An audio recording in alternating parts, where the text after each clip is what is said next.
And Nitro's Garage for all your automotive needs. Call 646-675-2349. That's 646-675-2349. For all your automotive needs, Nitro's Garage.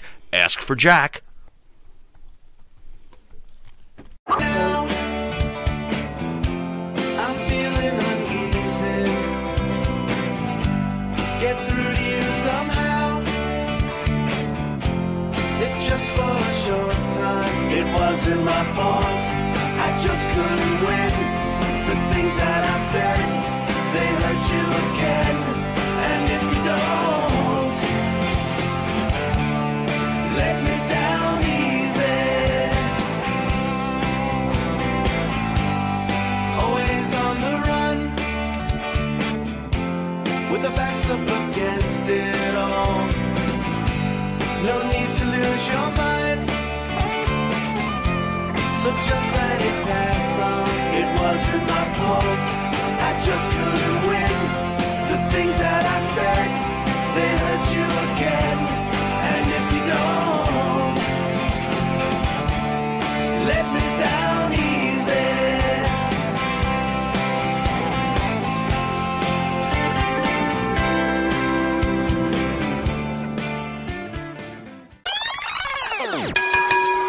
Good evening and welcome to Wrestling Rewind. I am your host, Angel Amoroso, and as always, I am joined by my co-host, the Iron Man, Tommy Cairo. Got your back. And this evening, we are so pleased and graced to be joined by the legendary professional wrestler, Brittany Brown. Brittany? Welcome. Hello there. Thank you guys so much for having me. I have been waiting for such a long time for you to tell your story, and I'm very excited about getting this interview.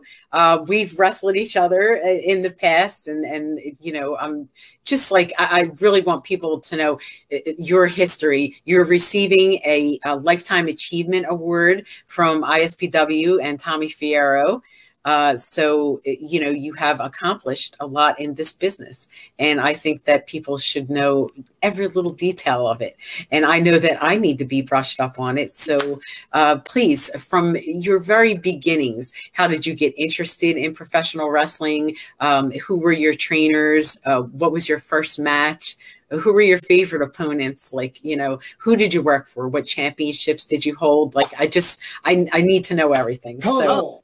All right. So from the beginning, how I got in wrestling is my father and I used to watch it on television, and I just like loved the Fabulous Moolah. I thought, you know, her gimmick was just so great, being the bitch that she was with the $ glasses on and everything. So when I turned 19, of course, there was no internet and everything then. So I didn't really know how I was going to find her. And I think by mistake, once they said her real name on television, I think Vince did. So I actually called 411, which you guys know what that is, but some other people might not. And I found her that way. And I got her address and I wrote her a letter and she wrote back to me. And then my father and I flew out there again when I was 19. And I got accepted into the school, and I was working full time and I lived by myself, but I flew myself out there every Friday night and trained till Sunday night, and then flew back home and went to work every week. Tough schedule. Yeah, it was interesting. But my roommate out there who lived there at the time, one of them, there was 3 other girls besides myself in one of the cottages, but one of them was Heidi Lee. Now, is this 1985? 85? Yeah, I think it was. Yep, 84 or 85. Yeah. I think Heidi might have mentioned that. Yeah. So, yeah, it was tough training. I'll tell you, for the first few weekends, I would wake up on Saturday, you know, Sunday morning. So I'd have the one day of training, you know, all day Saturday. I would wake up Sunday in tears and almost unable to get out of the bed. It was that brutal training. And it was not only Moolah, but very much Donna Christinello as well. And her and I became very, very close over the years. And so that was my experience at Moolah's. And I spent quite a lot of time going out there. But then the airfares like tripled. And again, being, you know, a teenager, living alone, you know, by now I'm probably 20, 21, but living alone, one income and all that fun stuff. I said, I can't spend $350 a week going out there. You know, it was different when it was $99 round trip on People's Express. But once that all changed, I was like, oh my God, I don't know what I'm going to do. I can't afford this, you know? And I just happened to be getting body work done on my Mustang. And there was a guy sitting in this little tiny Porsche. And this is in Massachusetts where I lived. And I noticed him just because the car was so little and he was so big in it. And then when I got out of my Mustang to walk into the body shop, he got out of the Porsche and he walked up to me and he goes, wow, you're really tall. You should be a wrestler. I thought, that's weird because I've been going to Moolah's for like a year now. Yeah, I didn't say anything. But he introduced himself and he was Tony Santos. Oh, wow. Junior. All right. And he said, oh, this car is Misty Blue Sims. I'm getting the work done for her. And I was like, what? Like, how does Crazy. this happen? So he's the one that hooked me up with Walter. And I started going to Walter. So that was like an hour and 10-minute drive each way. Nice. And I joined his school and I started training with him and pretty much spent the rest of my career there. I was his women's champion for like 13 years. And he was like a second dad to me. We were very, very close. And all of us that used to go to Walter's, actually, we have a reunion now. We've been going for 7 years.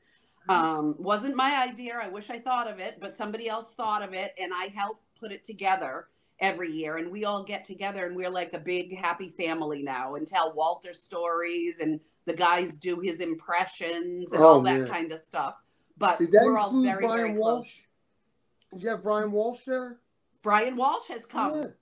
Yeah, he came 2 years ago for the first time because he lives out in California, and he bought a ticket last year to come. He had an airline ticket, but something happened health-wise that he wasn't able to come. So I think he is going to come this year. We just announced yesterday that it's going to be September 17th.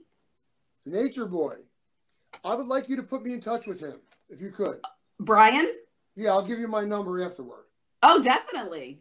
Brittany, while you were at Killer Kowalski's, which women did you train with the most when you were in the ring? So when I first started there, it was Cookie Crumble. You probably I remember Cookie. Yes. Yeah, you remember her. And boy, I'll tell you, she wrestled in Japan and everything. She was tough. And all the guys loved to work with her because she worked kind of like a guy. Yeah, she's yeah. I mean, you know, but I have to say this, as good as she was, as experienced as she was when I first started, she did nothing but protect me. And I mean, I owe her probably a lot because she took care of me. She made sure nobody hurt me. And even though she was like half my size, she was like double as tough. Oh, sure. Yeah, she sure was, boy.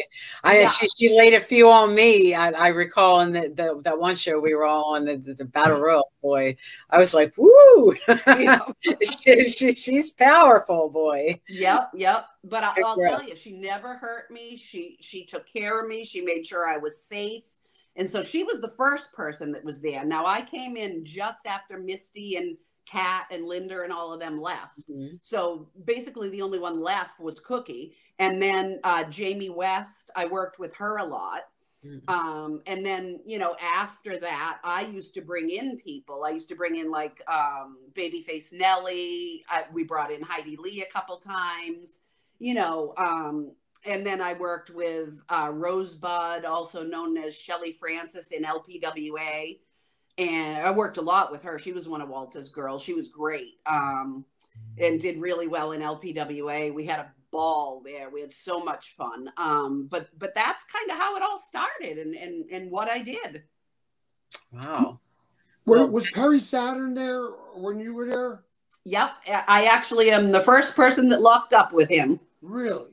Yeah, him and John Cronus. I trained with them all the time. Boy, do I miss John Cronus. Oh, me too. Great guy. Who was some of the other alumni that were there at the same time you were there? So Triple H was there. I was there the first day he started too. Triple H was there. Perry, John Cronus. China came in after me and undercut me, so I left. Yeah, that's another story. Just leave it at that because I don't. You can get into it if you want to. I don't like to talk about people that have passed away. That's okay. We're moving on. Right. So yeah. You know, John and Perry and Paul, Triple H, all very good people. Always were good to me. Always were respectful. You know, after they all made it, so to speak, still treated me the same way. Just very, very nice, respectful people. I don't have anything bad to say about any of them. Well, Walter wouldn't have allowed anything else. No, you're right. He was a gentleman. You're right. Fantastic. Vegetarian too. Absolutely. So then, and moving on from Kowalski's, when you got done your wrestling training there, what other promotions did you move on to out of that area? So I worked for WWA. I worked for Dino, also WWWA, and then NWA, Dennis Coralluzzo, and then EPW, Empire Pro Wrestling. There's so many of them. Mm-hmm. And then Jamie's boyfriend at the time, Jamie West's boyfriend, had he had his own federation too, Richard Burns. I don't know if you guys remember him. He was a martial arts guy. Yes. Yep. Unfortunately passed away suddenly also. That was a shock to all of us. Mm. Too young. Yep.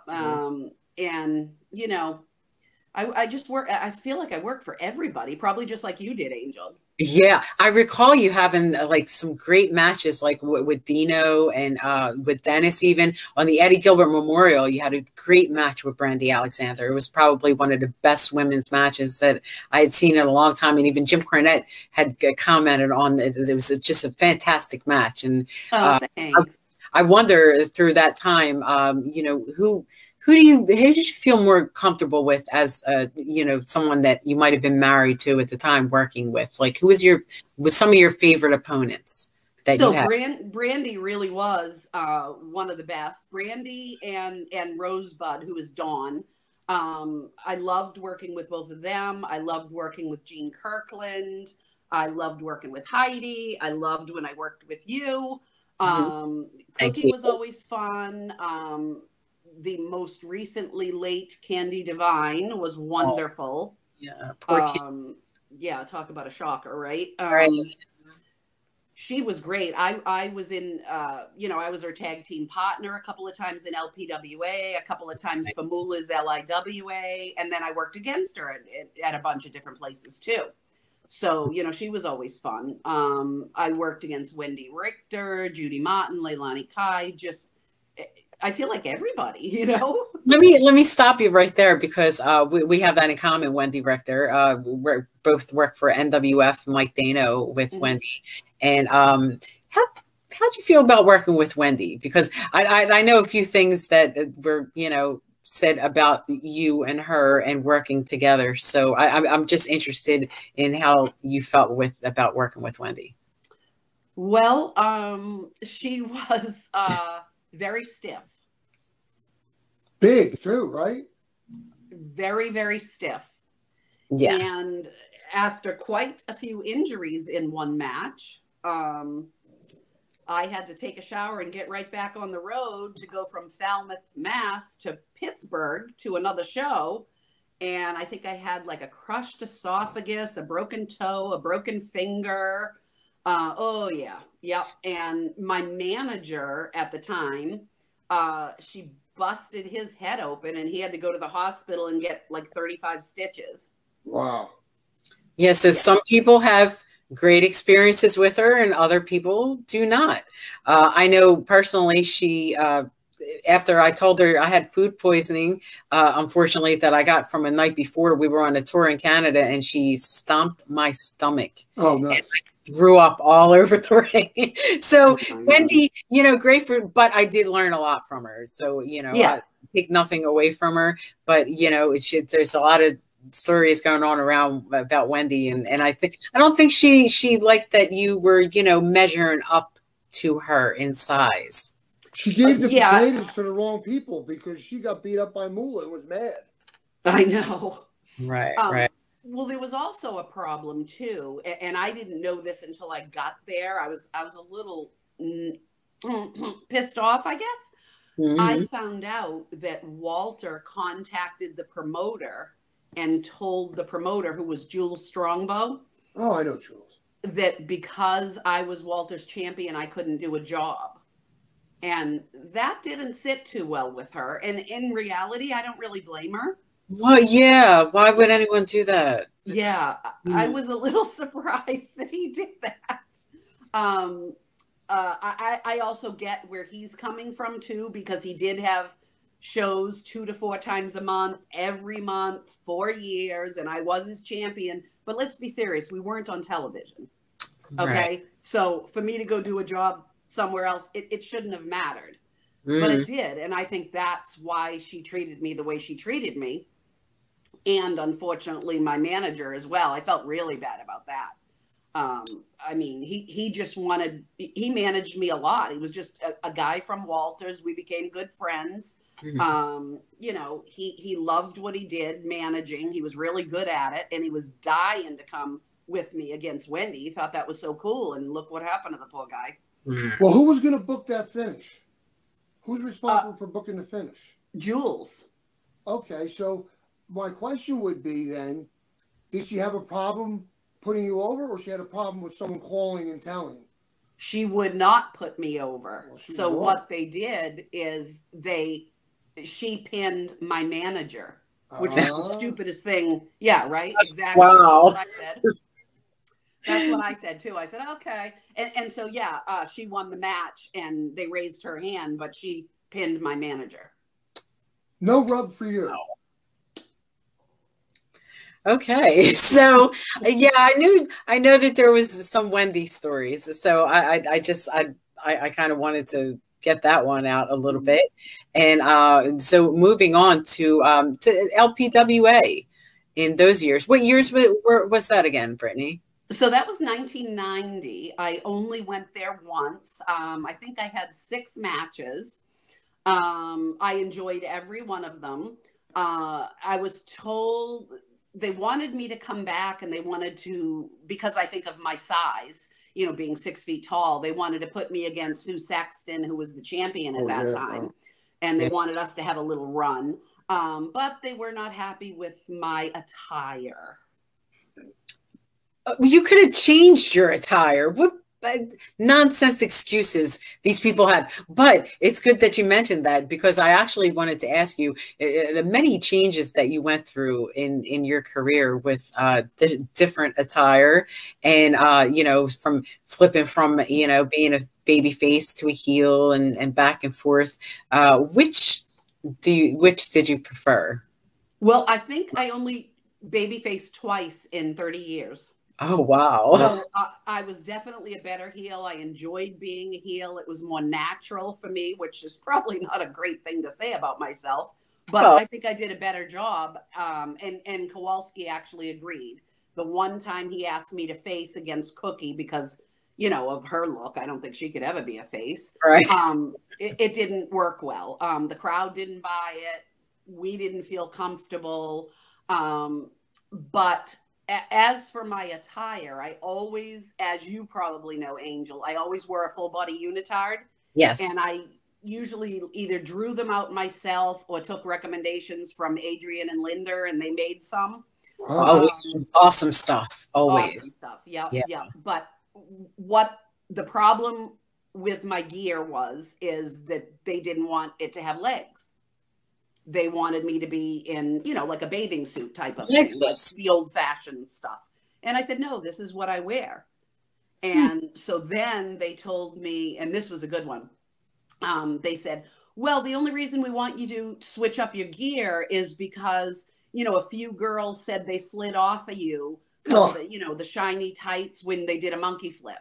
And I said, well, you know, that's all well and good, but I remember every move in every match, and there was no monkey flip. Well, wait, did they want you to be bare-legged? Yeah. Because, this is amazing that you're saying this, because we were talking to Heidi about this. And actually, when she started, Mula, Heidi designed her own tights, you know, and Mula insisted that she put stockings, really heavy stockings on. Elastic. That's the way they used to do it then. And then now you're saying that they want you to go bare-legged, which would be such a sight with your beautiful long legs. And I understand where they're going with that. I would want to look at those legs too. But it's like, you know, your efforts were beautiful, always gorgeous. Well, I thought so, and I was very comfortable in them. But, you know, once they said they wanted me to change, that immediately, you know, red flag. But then when they said a couple of the girls complained because they slipped off of you during a monkey flip, and I knew there was no monkey flip. Yeah. Well, not only that, that could only assist the monkey flip. The song only assist it. You would think. Absolutely. Yeah, you're going down. Yes. So right there, double red flag and a lie. So I just went, you know what? No thanks. And then they called back saying, oh, we're giving out contracts, and they want me to quit my day job, which I started my day job, which is in the insurance field. I'm third generation insurance person. My grandpa and my dad were. And I've been doing that since the exact same year I started wrestling. And I'm still doing that. And I never quit my job, no matter what I was asked to do. Smart. Always great to have a real job. Yeah, well, yeah. Because look how LPWA's contracts worked out. Now, I know for a fact, because I was very close to Jean Kirkland, she quit her job. I told her not to. She had a good job at the newspaper in Stamford, and she quit her job and signed the contract for X amount of thousands of dollars with LPWA, and they went under before the time she was supposed to go back. Oh, how tragic. Now this Boston Could you imagine? Girl, did you use Boston Bad Girl just in a company with your name, or was that another gimmick? You know, so a promoter decided to give me that, which I thought was so weird, because I was billed from Hollywood, California. And I thought, well, what the heck? Yeah, that's weird. There's a Boston Bad Girl from Hollywood, California. Like, what the hell? But how many different gimmicks did you have as a heel, well, babyface heel? Like, how many about? So, okay. So the only other time I ever wrestled as anything other than Brittany Brown was when I had to do jobs against Jamie West for her former boyfriend's promotion, USWF, Richard Burns. Because Walter wouldn't let me do a job, as I explained earlier. So I wrestled, and this was Jamie's idea, as Sheena the Jungle Queen, and I had a leopard print unitard. Same thing, unitard. A leopard print unitard and black and white stripes on my face. My hair was up in a ponytail like Pebbles from the Flintstone. Honey, I'm sorry, but I want to see that. That sounds good. I'm sorry. I want to see it. It sounds great. Yep. And what's funny is it was also a gimmick that Jamie used before I was ever in the business. When she had to do jobs for someone else, she wrestled as Sheena the Jungle Queen as well. I love it. I would have thought they would have put you in a mask and called you Mrs. X. Right, I know. But instead, and you know what else we did, just so the marks wouldn't figure out it was me, they put a fake tattoo on my arm. Oh, that'll throw. What was the tattoo of? Do you remember? Oh God, I think it was like a lightning bolt or something. It was ridiculous. I'm going to get to, I'm going to move over to share this screen here, because I'd like to go over some pictures. Sure. That are on your Facebook. I hope none of these are copyrighted. But I doubt it, right? So here's one. It's an early one with Domaruk. Yes, that was in the back at a Walter show that Dawn was on and I was on. And he actually, this is a funny story. He actually got mad at me and asked me to step a foot back because I was taller than him. Oh, well, just kind of can't blame him, I guess. Okay, here we go. Here's the tribute to Killer Kowalski show. I was not on that. I don't know how that got. You must have been working for the other guy. Well, the hell did he leave you out? CWA was Tony Rumble. Oh, Matt. He was one of the Boston Bad Boys. Right. From Mario Savoldi, ICW. And I never worked for him, so he didn't ask me to be on that show. Wow. And the reason why I never worked for him is because he told me I wanted too much money and that he could get the stripper down the street to do what I did for $20. What a nice Tony attitude. Yeah. Yeah. Mm-hmm. Yeah. So here's a manager. This is your manager here. That's him. That's the one that got his head split open. All right.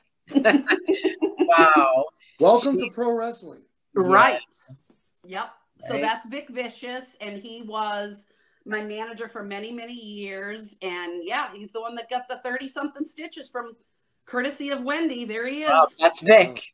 That's Vic. And he also did a few mixed tags with me as well. Awesome. Yep. He lives in Florida now with his wife and daughter. But he flies up every year for the Killer Kowalski reunion. Did you wrestle any guys one-on-one? What's that? Did you wrestle any males one-on-one? You know, I really not. It's like you got one move in and then you had to tag out or you got yelled at by Walter. What year was this here, Brittany? That was probably right around 90. Okay. Great picture. Thanks. Oh, boy. Was this at a Cauliflower Alley? That was actually at a Moolah show, an LIWA in Vegas. And there was a woman in the back named Kathy. And I think she had something to do with Dennis Coralluzzo. I don't know what. Okay. Yeah. Kathy Fitz, right. And she was being a real bitch back there. So that was what I was doing to her. Oh, okay. I think we've all done that to Kathy, actually. She had no reason for her to be back there. Exactly. Not at all. Well, exactly. There was a reason for some people, we would imagine. Yeah. And then we move on to these great tights. Oh, yeah. So those were only for the photo because I think maybe twice I wrestled bare leg, but that was only for the promo photo. And I signed that to Rich Lannon, who was one of Walter's referees. Yeah, long legs. It looks like it would have been a good outfit to wear. It probably would have been, but the slits that were in them, I wouldn't be able to wrestle with all those slits in the front unless I had something on underneath because it wouldn't have worked out too well. Now, this is a picture of the Fabulous Moolah's camp. This was every woman that ever attended Moolah's camp. I would imagine. That's crazy. I thought I saw a picture of Mildred Burke in there, which kind of would actually be in reverse, I guess, because Mildred Burke actually trained Moolah, right? Right. Yeah, that's kind of strange. Yeah. So I don't know why she's in there. Yeah, but, that's weird. Here we go. Here goes a Killer Kowalski shot there. Oh, yeah. Donnie Valiant. Yep. Don Johnny came in quite a few times for Walter. You and Killer. Yep. That was at the Cauliflower Alley Club.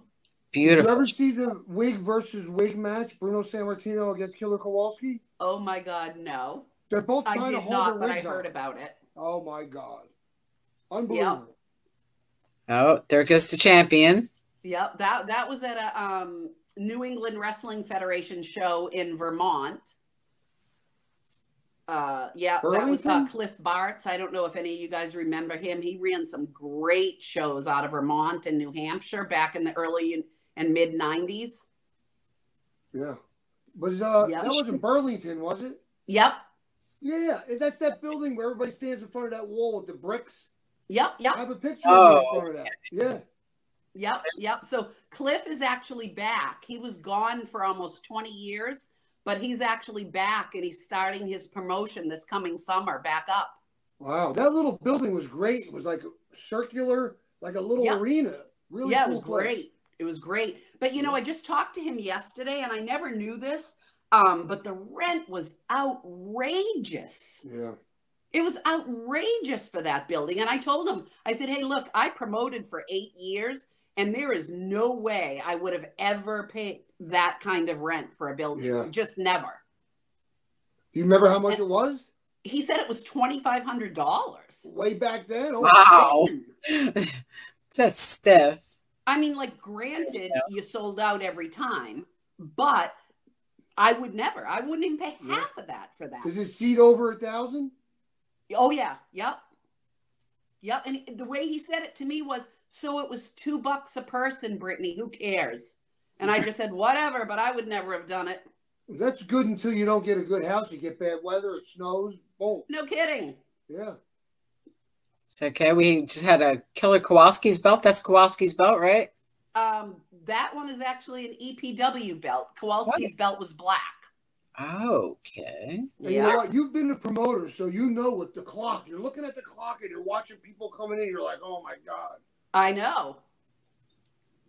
Now there's you and May Young and Mula. This looked like it was quite a while ago. Yep. That was probably in like 92, 93 at an LIWA show in Vegas. Nice. Yep. Who's that guy? That is gorgeous Chris Duffy on the right, one of Walter's. Paul Richards, right? Wasn't he a And cowboy? Richards Chris referee. Yeah. Unfortunately, now Chris was my best friend in the business. Out of everybody, girls, guys, he was my best friend. We hung out together. I picked him up all the time because for some unknown reason, which I never found out, he did not have a driver's license ever. So I picked him up and brought him to every Walter show that we were on together. Wow. And Paul Richards, everybody probably knows him because he's reffed everywhere. He is also from Walters, and he comes to the reunion every year too. Nice. Yeah, just saw him last September. Did he ever wrestle, Brittany? No, he did not. Amazing, because he was always in such amazing shape, you know. He was, and he still is, believe it or not, and he's older than me. Oh, I bet. Yeah, he looks great. I always thought he was a worker, always. Chris Duffy had a cowboy gimmick too, didn't he? He did, yep. He was Cowboy Chris Duffy, yep. Was it kind of gay? Well, flamboyant. So after the cowboy gimmick, what he did is he came out singing to like Barry Manilow, and he would sing off key. So yeah, you could look at it that way. Okay. And they called him Fluffy Duffy, and they used to chant that in the crowd. Oh boy. Yeah. Well, that about says it all, right? Yeah, yeah. There's you and Nikolai. Yep. That was at a Cliff Bart's NEWF show in Vermont too. Nikolai. Here's a great shot here. About what year is this? LIWA Vegas for Mula. Awesome. I had a match against Brandy Alexander. That was great. She was such a good worker. Who the hell is that? It's a big guy. That's the Warlord. Warlord. Yeah. Oh, yeah. Wow. Yeah. Terry came in a lot for Cliff and also for Walter. That's my dad. Oh. Yeah. If anybody knew me, and that's Walter's belt, by the way. If anyone knew me, they knew my father too, because he never missed a match in 30 years. Awesome. So he was supportive then. Very. What about right in the beginning, before he saw what was going on? In the beginning, he was totally fine with it. He loved wrestling. He was such a wrestling fan, and he thought it was the coolest thing ever. Awesome. Oh. Yep. And him and Donna really hit it off when I first went down there. They sat there talking about how they both smoked, how they both had arthritis, and I thought, oh God. But yeah, they really hit it off and had a ball. See, my father didn't get involved until other people were telling him, you got to see your son. Then all of a sudden he jumped on the bandwagon. Where were you before? Yeah, exactly. That's how my sister was. She did not support it whatsoever. In fact, she was ashamed by it until all the executives at her bank, where she was vice president, she found out they were all wrestling fans. So yeah, that changed everything. Would All of she a sudden, be- I was the Would she be cool embarrassed? sister again. Would you be embarrassed if you were an actress and you played a mean person? No. I know, right? No, it was just the fact that it was wrestling, and some people looked down upon it, and she was one of them until she found out all the people at her bank loved it. Then it was a different story.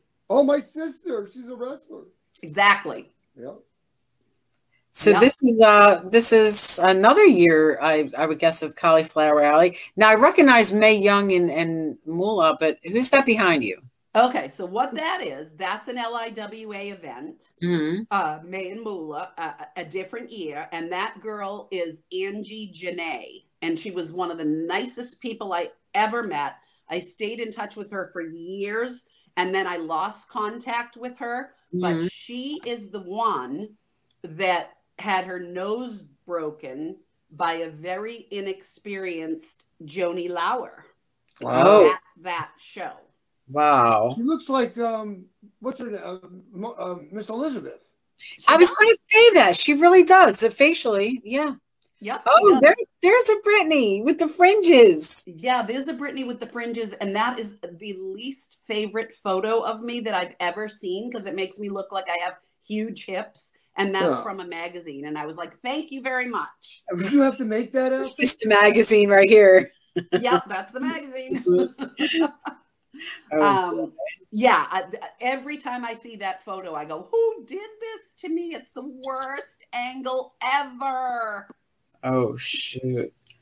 All right. And then we got, this is a great angle. Wow, yeah. Oh, that one was taken by Dr. Mike Leno. Beautiful. You guys must know Dr. Mike. I know yes. Mike Leno, yeah. Oh, yeah. So he took that photo at the Cauliflower in Springfield, Mass. This is a great picture. That one there is from a different LIWA event. And that's the one that Bull Nakano and Akira Hokuto came in for. All right. Were that you was an a great officer? one. That was really, really good. Were you an officer yet at the Cauliflower Alley, or was that later? I was an officer. Okay, cool. I was the secretary. Nice. And there's you and Dawn Salvi? Yep. Dawn Francis back then she became Dawn Salvi, and that's Vito Carlucci, which is one of Walter's managers. And that was his first night managing someone. He was overheard telling Walter that I'll manage anyone you want, but I don't want to have to manage those damn girls. So because he said that, Walter made him manage me. And that's why he's getting the finger. Good. Creepy. And here's a great shot. Where's this from? That's from LPWA. That's a screenshot from television. Wow. Yeah, that I believe is one of the two times I did not wear a full body unitard, and that was against Mimi, Magnificent Mimi. Oh, yeah. We remember her. I like the star gimmicks in there. That looks good. Yeah, isn't that cool? Yeah. That's a Walter show, a mixed tag from Middleborough, Mass. That was fun. Always a good house. And that was from NEWF. And that partial person is actually Cliff, the promoter, who billed himself as the manager of champions. So he managed all the champions. There we go. That's a nice shot. Yep. Great. That's I think I saw these, and did I see these in some magazine? That's a great picture right there. So that photo is me sitting at my desk at work. I have no idea how that got in there. Oh. That was taken by a coworker at work. And I was like, hello? Oh, boy. He's probably trying to sell them on, Right. Is this in the training school?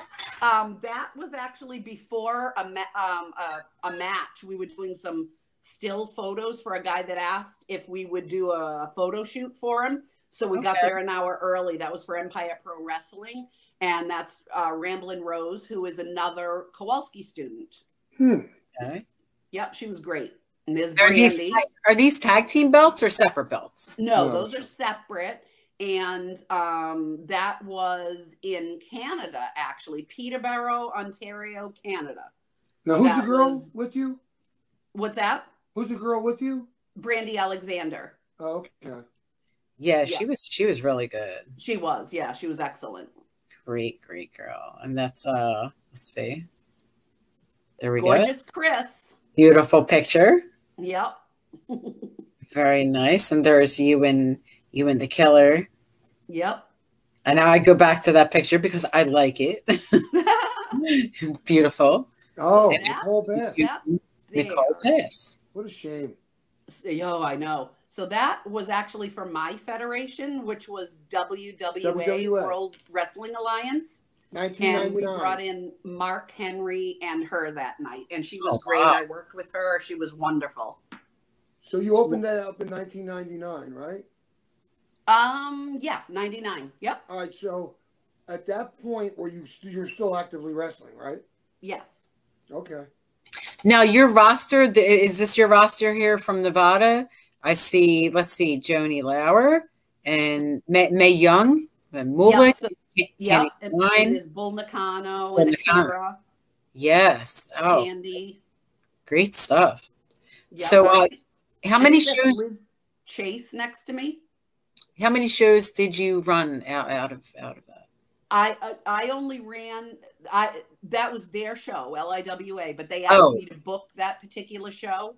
Okay. And I told them, that was the one show I told you about that Joni broke Angie's jaw. Oh, yeah. And I told them both that she was not ready to be in a singles match and that she should only be in the Battle Royal. And that's the only thing that they stepped on my toes about. Everything else they agreed upon. But because Pat Patterson was there and wanted to see Joni work, they let her do a singles match against Angie, and she broke her nose, and I think she cracked her pelvis as well. Oh, jeez. So how long did you run the WWA? We ran for 8 years. Wow, that's awesome.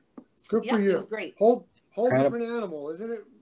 Oh, my God. Unbelievable. Did you guys have like your tag team champions and all that and belts? Oh, yeah. Yeah. Titles? Sounds exciting. When was it that you were involved in music?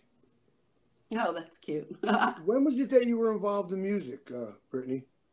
Oh, yeah. So I used to sing I had a band, or I was in a band. I shouldn't say I had a band. I was in a band. I used to sing. I used to play drums, but that goes back way before wrestling. Oh, it does. Okay. Oh, yeah. I'd like to see some of that. Oh, I know. That's awesome. I love it. You were involved with some pretty heavy players, though, weren't you? As far as singing goes, AC/DC, were you involved with those people? AC/DC, no. I thought I read something to that effect that you were involved with a couple of the big bands somehow. I'm pretty sure I read that. Oh, you're probably talking about when I used to do music videos. Yeah. Oh, I did music videos. Yeah, for Queen. That's what I remember. Yeah, AC/DC. I did 11 videos for them, and I did. Guns N' Roses. Guns N' Roses. Yep. I did a couple for them. I did several. several. Brittany, you're kidding. What Guns N' Roses videos were you in? November Rain. Oh man. Shoot. Was one of them. And I was in like a whole bunch for Aerosmith because they were all from. Oh, tell me. Awesome. Which ones? I want to go look for them. I'll send you everything. Yes, please. I'd love to see this. But let's see, Aerosmith, AC/DC. This is quite the list. So there. Guns N' Roses. Guns N' Roses, unbelievable. Yeah, no AC/DC though. I didn't do them. Queen is incredible. Yeah, that's actually how I started. I was going to modeling school as a teenager. And you know how modeling school has a book with everybody's photo in it that they're teaching how to be a model. So I was like 15 and a half at the time. And Freddie picked me out himself.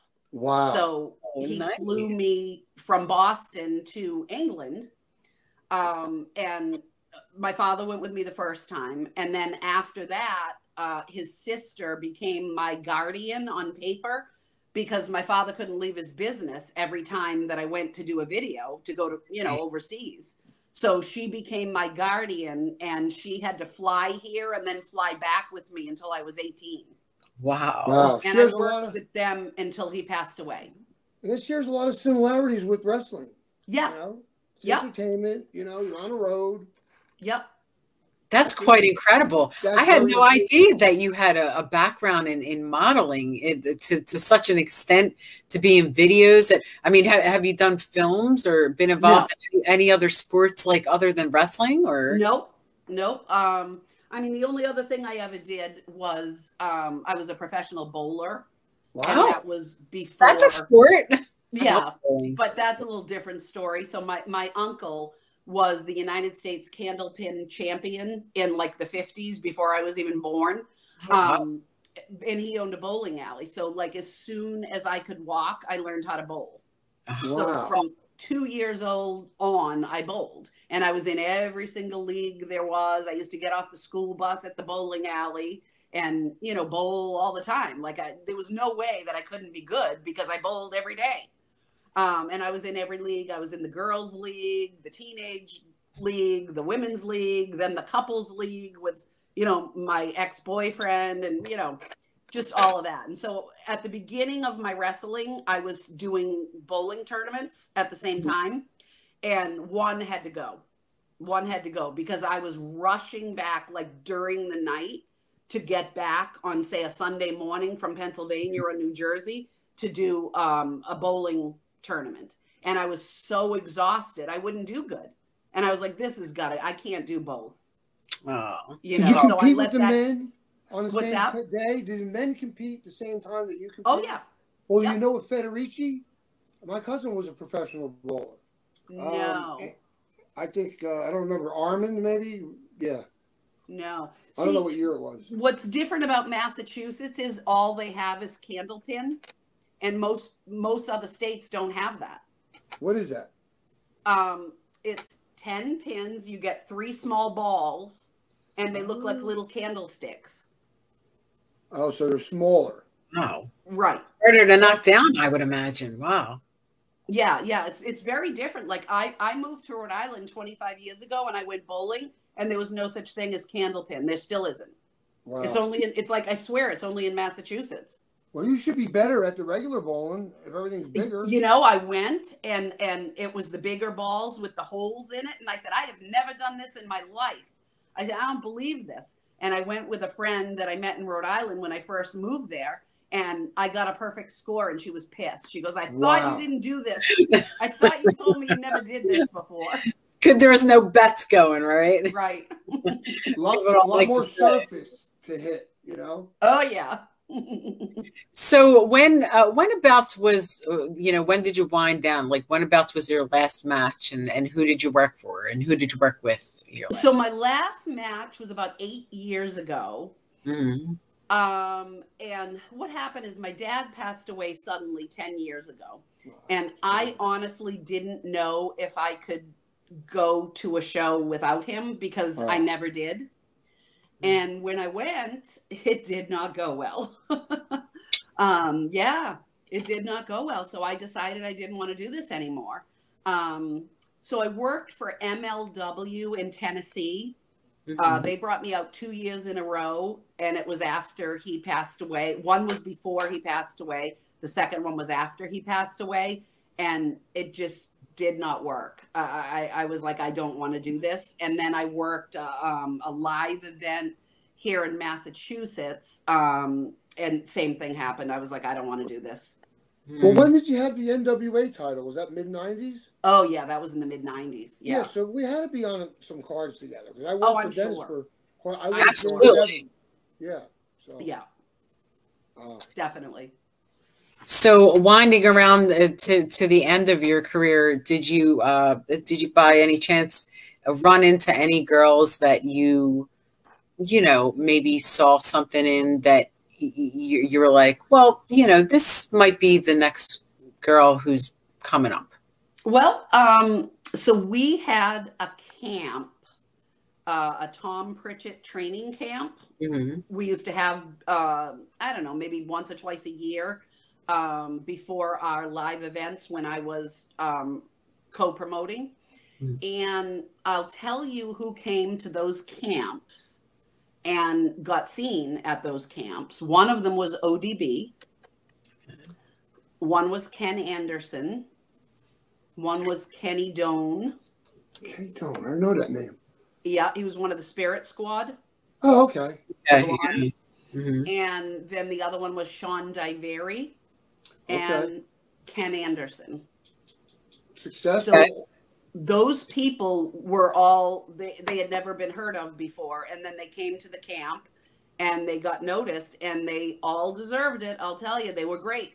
ODB, I definitely saw something in her. And of course, we're going back now to probably 1999, maybe 2000, early 2000s. But I knew she would be something. Yeah, when did she go big time to WCW? That was probably right around then, 2000 or so, right? Yeah, she went to them right after she got seen at our camp, for sure. Wow. And she did awesome. I was so proud of her. I still am. She's awesome. Yeah, you can tell. She's just, she's got it. Yeah. So now, I would think that you would. I'm sorry. Go ahead. Sorry, with all the controversy more recently in the past couple of years about the Fabulous Moolah and the stories that have circulated around about her, I know you were one of the more closer women to her as one of her wrestlers. So, what do you have to say about the things that people said about her and the stories that are going around? Yeah, I've actually lost friends over this. Yeah. Yeah, like Velvet McIntyre unfriended me and blocked me. And, Debbie Combs and I used to be very, very close and we don't talk anymore. Wow. All of this is over that Snickers nonsense with the WWE and the whole event where it was supposed to be named after Moolah and they had to change the name to the Mae Young. So I was interviewed for several times about that as one of the 8 or 9 girls they interviewed. And I can honestly tell you that I never had a problem with Moolah. I never witnessed any of that kind of behavior that people are talking about. I never heard anything about her taking money from people other than her cut in the contract that they signed. So, I don't get why the girls would be complaining that she took too much. Well, what did you sign the contract for then? Right. What did you sign the contract for? Negotiate. That's what the word means. Negotiate. If you're not happy with her percentage, then either negotiate or don't sign it. Exactly. But everybody wanted to be on TV so bad they signed the contract and then they bitched about it later. So you know what? Don't know what to tell you. But I never witnessed anything like that nonsense where they said she pimps out girls. That's what I was in my thinking. life did I see anything like that. It's and there's a lot of girls that say, and then there's a lot of girls that are like, we've never heard that, and we've never experienced it. No. And it's girls that have also been around her. So, a lot of people have their stories to tell. It's whether or not it's true, some people know, some people don't. But moving on from there, there was a few incidents and also in Cauliflower Alley that took place, and I know that you were a participant in those events for many years. Yep.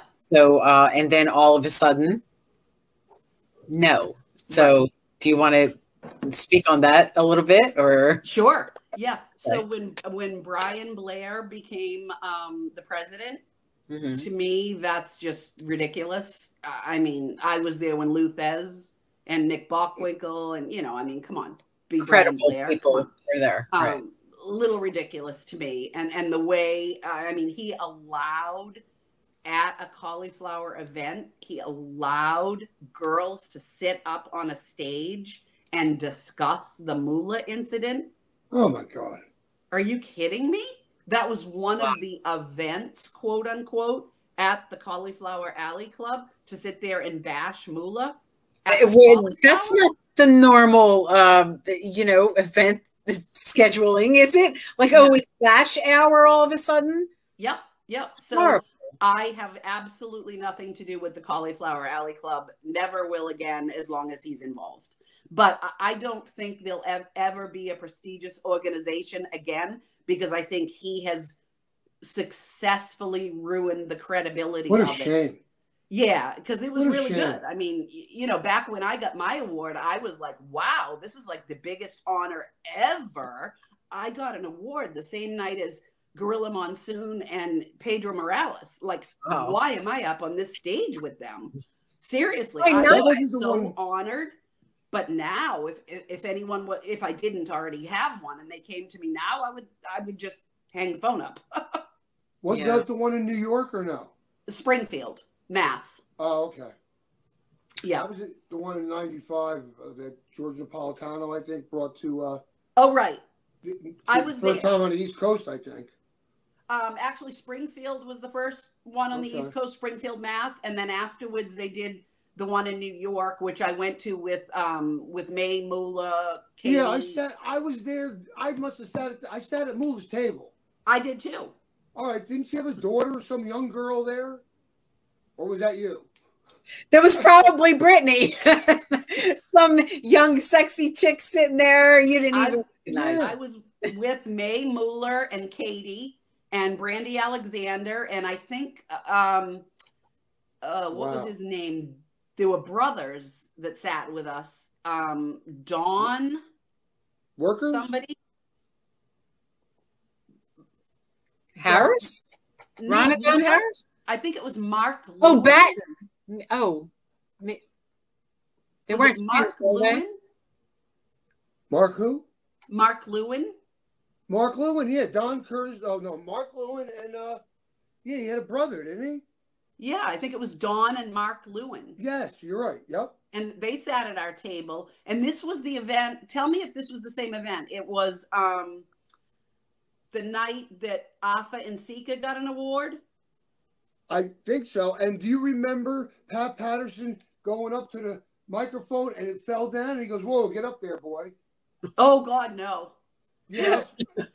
Now, do you remember Captain Lou standing up and he was drunk and he was screaming and hollering and saying stuff? Every time I ever saw him. when the Samoans, the Afra and Sika, were getting their award? No, I don't think the Dudley boys got their awards that night. That was the one in New York. That was the one in New York. It sounds like quite an event. Yeah. Yeah. Well, you know what? I was sitting back to back with Albano, and he kept interrupting Afa and Sika's speech. And finally, because when I get drinking, right?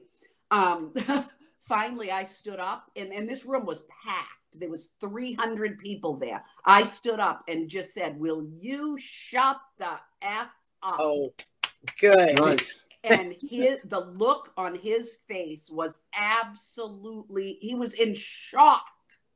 Hey. And I got to tell you, May and Moolah were kicking me under the table. Really?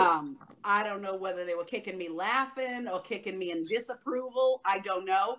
But somebody had to tell him. I mean, it was just so disrespectful. Yeah, that is horrible. That's pretty. Yeah, to me, it's like you're getting an award from this once prestigious organization. Their whole family was there. The ones that are wrestlers now, they were young kids, and they were so proud of their fathers and all this. And all he kept doing was interrupting it and saying stupid shit. Yeah, once he got drunk, that was it. Awful. We got rained out, and we're sitting in an upper clubhouse on the field waiting for the rain to stop. 2 hours we were there. He told a joke every minute and got every ethnic group. I'll tell you what, he kept the whole place rocking for like 2 hours. I bet. And he just kept going around and around. Unbelievable guy. Nuts. Yep. Really nuts. Yeah. And, sometimes it was funny and sometimes it was just, not the right timing.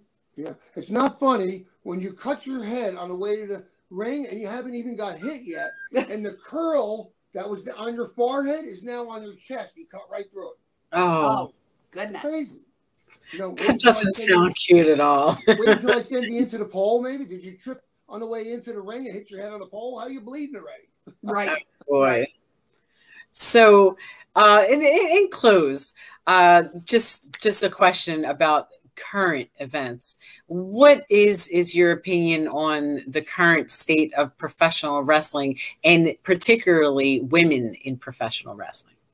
So I'm actually really glad to see so many women on television, so many women out there. I'm so glad that Vince finally allowed it to not be divas and TNA and mud and jello matches. Yes. Because to me, that was ridiculous. in the diva quote unquote area.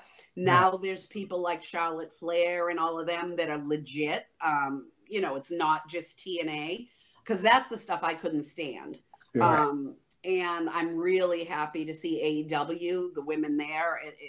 I'm so happy. I don't watch WWE. I do watch AEW, and I'm very happy that they're a thing now, as I'm sure you guys probably are too. Yeah, I'm so happy that women's wrestling has become what it is now. Have you seen Miranda Gordy? I have not seen her yet, but I've heard. She's awesome. Let me tell you something. Great. You could tell when I got an award like you do with all my guys, the same, you know, all the guys I travel with, and I met her there, and she must have wondered, like, who's this guy? I told her, I said, I'm glad to meet you. One thing I said, I was a fan of your dad's, and that's the end of it. And I moved on. I said, you can tell without knowing who you are that you're somebody. You come in the locker room, you have a certain command about you. All these girls that are in here, they better be taking notes, because this is the way to conduct yourself. And then you got Tessa Blanchard, who I'm not crazy about her attitude, but she can work her ass off. Yep.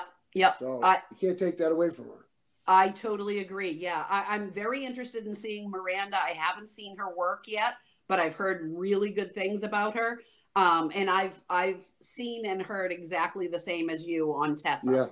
Yeah. I haven't had the opportunity or the inclination to tell anybody that in a bunch of years I've been back involved.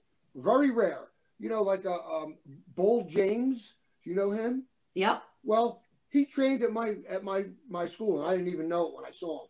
And Tommy Fierro came to me. He said, the kid's a little upset. I said, about what? You didn't remember him. I said, he was 14 when I don't want to remember him. He was 14, you know, and he's huge now. Wow. Yeah, there's not a lot. If they came from the old school, like Andrew Anderson, he was brought up with Manny, Mike Gunner, same thing. They got it. They got it. At the tail end, they were brought in by the right guys. And if you don't have that, that's what's missing today. You know? Yep. There's no, you can learn all the flip-flop moves, but who's teaching you the rest of the stuff? Exactly. You know, how to get along with people and how to have grace and class and whatever. No one actually teaches you that in wrestling school. You got to kind of just develop that on your own to get along with people. But it's great to know that the newer girls are, you know, some of them have developed the grace and the class to be able to present themselves as not only good wrestlers, but as ladies. And I think that by watching ladies like yourself, Brittany, and ladies like Heidi Lee Morgan, that a lot of those ladies either have learned from you or should look to you and your past to learn from you, if that's what they're trying to get at, the position of conducting themselves as a ladies wrestler and a real woman and a professional, a consummate professional, and a champion if they deserve to be. Oh, thank you. That's so sweet of you. You're doing a public service, you know, whatever you want to call it, service, because your words and your experience and this is what we need to be told, and these kids have to learn, hear a name, be interested that in the interview you did, and then go look you up and then see your matches. And this is what we need. We need people to get back. No more you don't know who that is, and you don't know that. What are you kidding me? You don't have to have lived when Babe Ruth lived if you play baseball to know who he is. Right. No excuse, you know. Learn your history. Well, this right here is pure wrestling history as far as females go, and it's just been so great having you here to tell your story and find out things that I didn't know about, and I'm happy that we had you on to find all that out. Anything going on coming up? Of course, the Lifetime Achievement Award we have coming up, that ceremony. I hope to that. And is there anything in closing that you would like to say to your fans, or have anything to advertise, any kind of social media outlets or anything? Well, if anyone wants to check me out or say hi or whatever, I'm on Facebook, as we all know. And I most likely am going to be helping the New England Wrestling Federation when they come back this summer. I actually have a meeting with the two partners a week from Sunday, a week from today. So I have a meeting with them. I may be part of that federation. I may be doing the booking and all that with them. Nice. So we will cross our fingers and see if we can put that deal together next weekend. And maybe we can do we're going to get a table soon, okay, at one of these. And we'll have, if you're interested and you want to be a part of that, you can come down. Because I've been doing it for other people. Now we got this thing going. We get a little momentum. We'll get a table. Wrestling Rewind will be at Philly, whatever. Excellent. Brittany Brown, Angel Amoroso.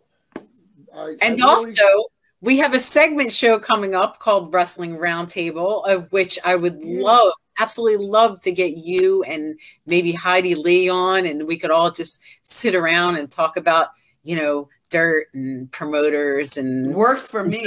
Anything goes. So anything goes. Yes. We're just gonna excellent. Shoot the shit. I'd love it. Can't wait. Nobody else is here. It's just us. Well, in closing, Tommy, do you have anything to say to Brittany? I want to say that once again I'm blown away because there's very little that I don't know extensively about. And of course I've heard of you. I know we've been in the same place at the same time. The more I sit here, the more and seeing your pictures, you look familiar. But anytime I can learn something that I didn't know about a person who has built the foundation by the building blocks that led everybody else after you to be able to do what you're doing, what they're doing. So hearing your story is going to help some young people start to understand that you got to know the history. You got to know who these people are. Don't be in a locker room and somebody says a name that you should know. And what? You know, there's no reason for that. Exactly. I don't understand how you're not anybody that's in the business. Most of us didn't get in there because we had no choice or were forced into it. We were fans from the beginning. I don't understand how you could be in this business without being a fan from the beginning. Exactly. So maybe that's the problem today. Is it's watered down. It could be. Oh well, I know a guy. He goes, well, I really wasn't into wrestling. What the hell are you doing in this business? I agree. You're funking it up. That's what you're doing. You know? What are you going to do? Well, with that said, you are a true legend in professional wrestling, Brittany Brown, and we're so happy to have you here on Wrestling Rewind. Thank you so much for sharing your story with us, and we hope that you'll come back real soon. And thank you for joining us, the audience here on Wrestling Rewind. And I know you've enjoyed this interview with Brittany Brown, as we did. And please join us back every Sunday at 7 p.m. on YouTube on Monte and the Pharaoh's Network, and where we will be coming back with Wrestling Archives, Wrestling Roundtable, Spirit of 76, and a bunch of other programs. So stay tuned, like, share, subscribe, and get all notifications for when we're coming back. And until the next time, for myself, the Virgin Princess Angel, and my co-host Tommy Cairo, and our guest Brittany Brown. Thank you, Brittany. Thank you. Nice night and a nice life. Thank you so much. Thank you. Bye. Bye-bye.